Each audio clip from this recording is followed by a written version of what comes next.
Hi friends, నేను మీ దత్తు. ఇండియాను ఎదగనివ్వం అంటున్నటువంటి America ఎందుకు? ఏ విషయంలో ఎదగనివ్వం అంటే వాణిజ్య విషయంలో కానీ, అటు మిలిటరీ పరంగా కానీ, టెక్నాలజీ విషయంలో కానీ, ఏ విషయంలోనైనా చైనాకు గతంలో మేము అవకాశం ఇచ్చి, ఎదగడానికి అవకాశం ఇచ్చి, సో ఈరోజు మాకు సమానంగా వాళ్ళు కూర్చున్నారు కాబట్టి ఇప్పుడు ఇబ్బంది పడుతున్నాం. ఇదే తప్పు ఇండియా విషయంలో చెయ్యము అని చెప్పేసి డైరెక్ట్‌గా ఓపెన్‌గా చెప్తున్నారు.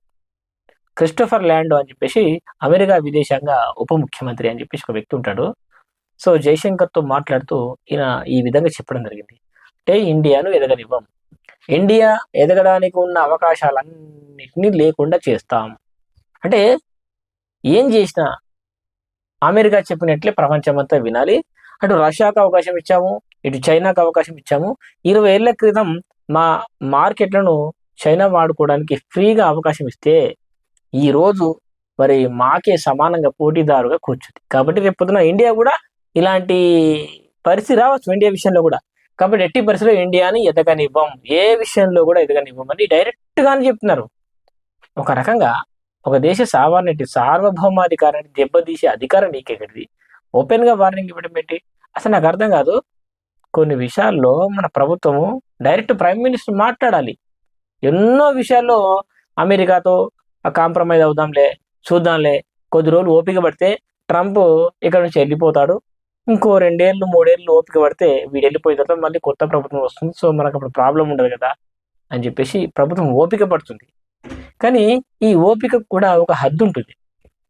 ఎంతవరకు ఓపిక పడతారు? సో మన ఇండియా ఉనికికే ప్రమాదమైనప్పుడు, మన సావర్నిటీకి దెబ్బ అనుకున్నప్పుడు, మన సార్వభౌమత్వానికి మరి అవమానం జరుగుతున్నప్పుడు, అన్యాయం జరుగుతున్నప్పుడు ఒక దేశానికి మనం బానిసలం కాదు కదా! మన దేశానికి సుదీర్ఘమైనటువంటి కొన్ని వేల సంవత్సరాల నాగరికత ఉంది. సో చరిత్ర ఉంది. సో అమెరికా లాంటి దేశానికి 200 ఏళ్ల చరిత్ర కంటే ఎక్కువ ఉండదు. కానీ మన దేశానికి 5, 10 వేల ఏళ్ల చరిత్ర ఉంది. ఆ రకంగా తీసుకుంటే మన పురాణాల ప్రకారం తీసుకుంటే కొన్ని లక్షల సంవత్సరాల చరిత్ర ఉంది. అది మన భారతదేశ గొప్పతనం. కాబట్టి భారతదేశం అభివృద్ధి చెందడానికి మేము అవకాశం ఇవ్వమని అనడానికి వాడేవాడు నాకు అర్థం కాదు. ఇటు ఈ విషయాన్ని చైనా కూడా ఖండించింది. మేము అభివృద్ధి చెందడానికి మీరు పర్మిషన్ ఇవ్వడం ఏంటి? అమెరికా మరి ఇండియాకు ఎదగనివ్వకుండా చేయడం ఏంటి? కాబట్టి కొన్ని విషయాల్లో చైనా మన ఇండియాకి సపోర్ట్‌గానే ఉంటుంది. గతంలో టారిఫ్ విషయంలో మన నరేంద్ర మోడీ గారు కావచ్చు, మన ఫారెన్ మినిస్టర్ జయశంకర్ సార్ గారు కావచ్చు, వీళ్ళందరూ చైనాకెళ్ళి మాట్లాడడం జరిగింది డైరెక్ట్‌గా. కాబట్టి దీని ప్రకారం ఒకటి గమనించాలి. అమెరికా ఎంత సామ్రాజ్యవాద పోకడలు ఉంటాయో, ప్రపంచంలో ఉన్న అన్ని దేశాలు వ్యతిరేకించి చివరికి అమెరికా పతనం తానే కోరుకుంటుంది. పెత్తనం అనేది అదొక గౌరవంగా నువ్వు చేసే పనుల వల్ల రావాలి. అంతేగాని నా ఇష్టం ఉన్నట్టు నేను ప్రవర్తిస్తా. ఇప్పుడు ఒక చిన్న లాజిక్ అర్థం చేసుకోండి. ఎవరి దగ్గర అణుబాంబులు ఉండొద్దు అంటారు. మరి నీ దగ్గర ఎందుకున్నాయి? అంటే వేరే వాడు మాత్రం వాటిని మిస్‌యూజ్ చేస్తారు. మరి నువ్వు మిస్‌యూజ్ చేయవా? జపాన్ మీద 2 అణుబాంబులు ఏయలేదా? గత చరిత్ర అంతా తెలీదా? కాబట్టి ఇక్కడ విషయం అర్థం చేసుకోవాల్సింది ఏంటంటే, అమెరికా ఏ అధ్యక్షుడైనా గానీ, అమెరికా ఫస్ట్ అంటారు. ఇప్పుడు మీరు గమనించండి. రష్యా నుండి ఆయిల్ కొనడానికి మేము పర్మిషన్ ఇచ్చాము. ఒక 30 రోజులు ఛాన్స్ ఇస్తున్నాము. మీరు కొనుక్కోండి అంటే అది ఎట్లుంటది పరిస్థితి? అంటే మేము కొనమన్నప్పుడు మీరు కొనుక్కోవాలి. మేము వద్దన్నప్పుడు మీరు మానేయాలి. ఇదెక్కడి నీతి? కాబట్టి మన భారతదేశం వెంటనే ఖండించింది. మేము ఎవరి ఆదేశాల కోసం మేము చూడము. మా ఇంట్రెస్టులు మాకుంటాయి. మా దేశంలో 140 కోట్ల జనాభా ఉంది. మా అవసరాలకు ఎక్కడ చీప్‌గా ఆయిల్ దొరికితే, ఎక్కడ చమురు దొరికితే అక్కడ మేము ఫ్రీగా తీసుకుంటాం. తక్కువ రేటుకే ఎక్కడ తక్కువ వస్తే రూ. 10 ఎక్కడ తక్కువ వస్తే అక్కడ తీసుకుంటాం. ఎందుకంటే మా దేశానికి అవసరం. ఎందుకంటే మా దేశంలో జనాభా ఎక్కువుంది. మా అవసరాలకు తగ్గట్టు మాకెక్కడ చీప్‌గా దొరికితే అక్కడ తీసుకుంటాం అని చెప్పేసి ఓపెన్‌గా వాళ్ళు చెప్పడం జరిగింది.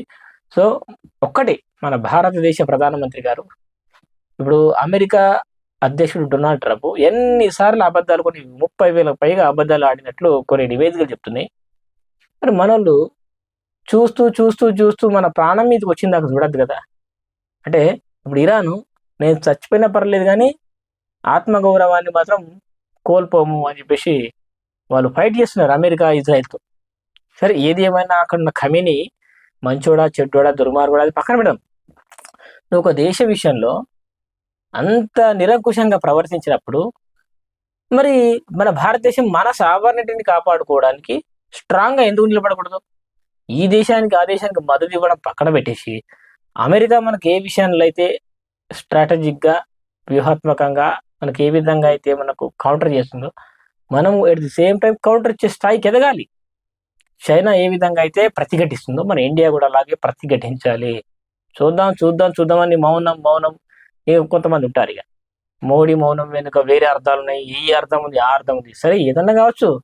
మన ప్రధానమంత్రి గారు ఒక స్థాయిలో ఉన్నప్పుడు కొన్ని విషయాల్లో మాట్లాడకపోయినా పర్లేదు. కొన్ని విషయాలు మాత్రం ఖచ్చితంగా మాట్లాడాలి.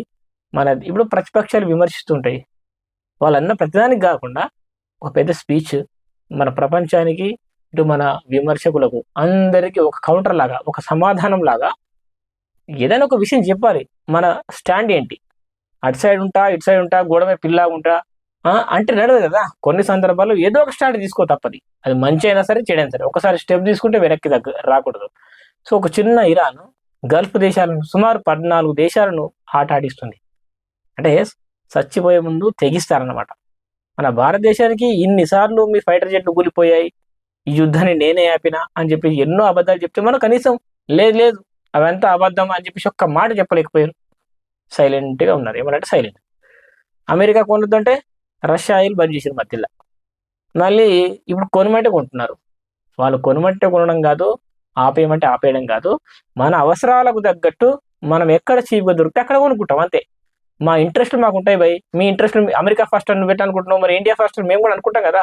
సో అది పరిస్థితి.